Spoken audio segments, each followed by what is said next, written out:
Irmãos, nós ainda estamos aqui em São Paulo. Estou falando aqui de um quarto em São Paulo, onde eu estou hospedado.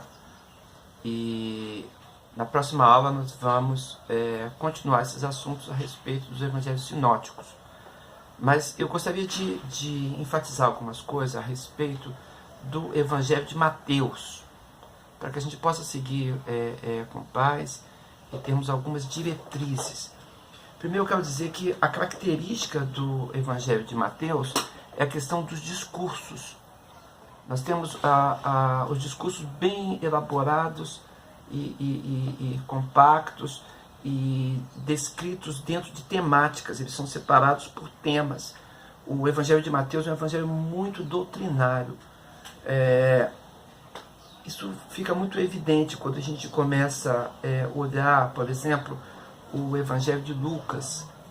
Lucas, ele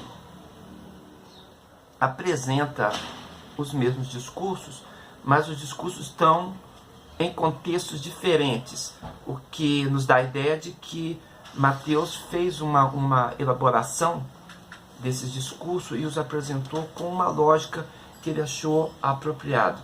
Interessante que ao terminar as narrativas, ele sempre coloca a respeito...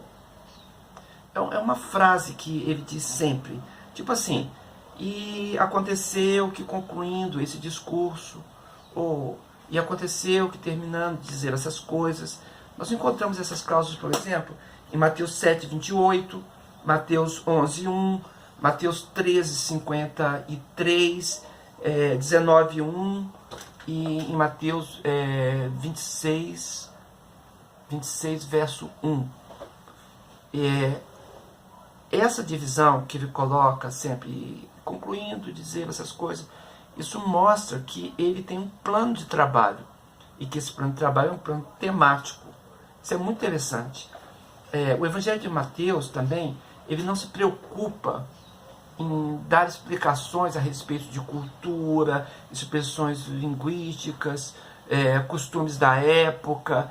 Isso não acontecia. Ele não trata a respeito de tradições judaicas. Nos dá a entender que ele tinha um entendimento que os seus leitores conheciam a respeito daquilo que ele estava falando. Então não havia preocupação em explicar aquilo. Por exemplo, quando ele diz em Mateus 5, 22, né, aquele que chamar o seu irmão de raca, ele utiliza essa palavra tipicamente judaica, né?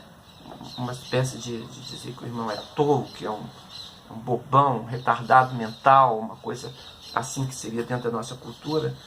E ele usa essa palavra em Mateus 5, 22 e segue o seu caminho. Ele pressupõe que os seus leitores estariam entendendo aquilo que ele estava dizendo.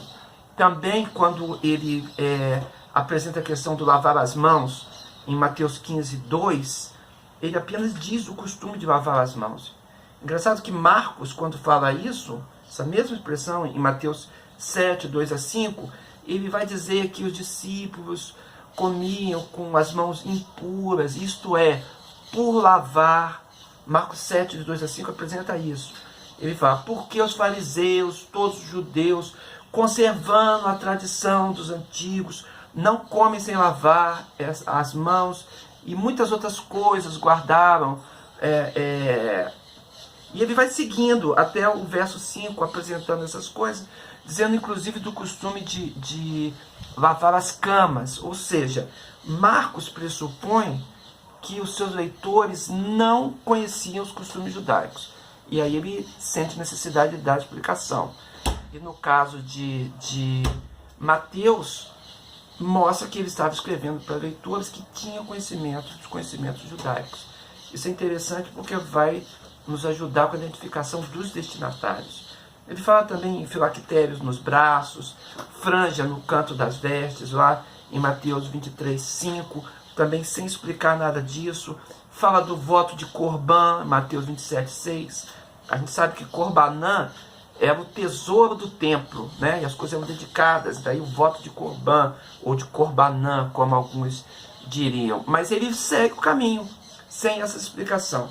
E tudo isso nos dá a entender que, de fato, ele estava preocupado com um público judaico, né?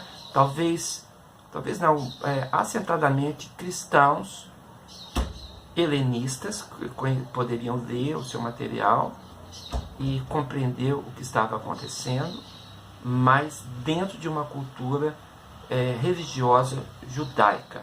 Isso para a gente é muito importante.